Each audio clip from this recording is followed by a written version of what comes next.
왕이 바뀌는 순간 나라는 조용해집니다. 궁궐에는 상복이 걸리고 정치는 말을 아끼며 도성의 문은 평소보다 무겁게 닫힙니다. 아무 일도 없는 듯 보이지만 이때 조선 전역에서는 서서히 긴장이 퍼져나갑니다. 특히 지방 관리들 사이에서는 같은 질문이 돌기 시작합니다. 암행어사가 내려왔는가? 암행어사는 조선의 상설 직책이 아니었습니다. 정기적으로 존재하는 제도도 아니었고 항상 활동하던 관리도 아니었습니다. 하지만 한번 내려오면 그 파장은 군대 한 부대보다 컸습니다. 왜냐하면 암행어사는 조사를 위해 온 사람이 아니라 결과를 들고 오는 존재였기 때문입니다. 조사 뒤에는 반드시 파직, 유배, 장형, 심하면 사형이 따라왔습니다. 그래서 지방에서는 이런 말이 돌았습니다. 군대는 맞서 싸울 수라도 있지만 암행어사는 피할 수 없다. 그렇다면 왜 암행어사는 유독 왕이 바뀐 직후에 집중적으로 등장했을까요? 이유는 단순합니다. 왕권이 교체되는 순간이 나라가 가장 느슨해지는 시기였기 때문입니다. 중앙에서는 국상이 치러지고 전국이 정리되지 않았으며 새왕의 인사권도 아직 완전히 작동하지 않습니다. 이 틈을 지방 관리들은 누구보다 빠르게 감지했습니다. 지금은 중앙이 정신없다. 조금쯤은 눈 감아주겠지. 새왕도 아직 사정을 파악 못했을 거야. 실제로 실록을 보면 왕 즉위 직후에 지방 기강이 해이해졌다는 기록이 반복해서 등장합니다. 세금을 과도하게 거두거나 형벌을 남용하거나 백성의 토지를 빼앗는 일이 이 시기에 집중됩니다. 새왕의 입장에서 이 상황은 매우 위험했습니다. 왕위에 올랐지만 아직 나라 전체가 자신을 체감하지 못한 상태였기 때문입니다.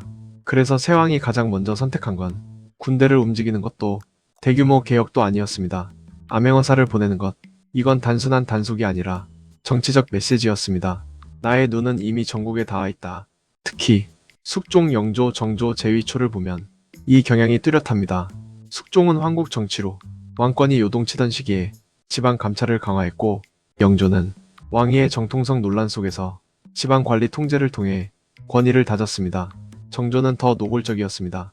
즉위 직후부터 암행어사를 연이어 파견하며 나는 다 알고 있다는 신호를 지방에 던졌습니다. 암행어사가 내려온다는 소문이 돌면 지방의 풍경은 눈에 띄게 달라졌습니다. 갑자기 장부가 정리되고 억울하게 갇혀있던 백성이 풀려나며 관아의 문턱이 낮아집니다.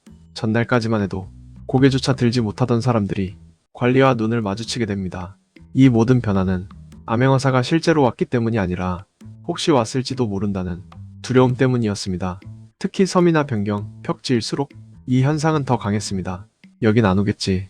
그 방심이 컸기 때문에 암행어사의 존재는 더 위협적으로 느껴졌습니다.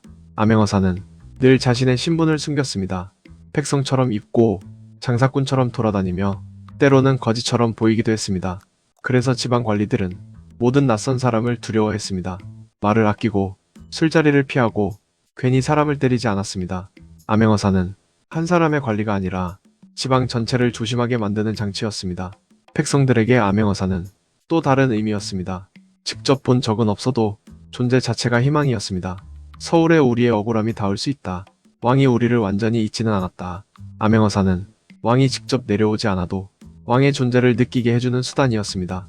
그래서 왕이 바뀌면 백성들 사이에서는 이런 말이 돌았습니다. 이번엔 암행어사가 내려올까? 중요한 건 암행어사의 핵심이 사람이 아니라는 점입니다. 핵심은 타이밍이었습니다. 왕이 바뀌는 순간 나라의 긴장이 풀릴 때 그 틈을 가장 먼저 조이는 것. 조선은 군사보다 법보다 시선을 먼저 내려보낸 나라였습니다. 그래서 암행어사는 왕권이 가장 약해질 때 가장 강력해졌습니다. 왕의 얼굴이 아직 낯선 시기, 암행어사는 그 얼굴을 대신해 지방을 내려다보는 눈이었습니다. 암행어사는 왕권이 흔들릴 때 가장 먼저 움직인 존재였습니다. 그래서 지방 관리들은 새왕의 이름보다 암행어사를 먼저 두려워했습니다.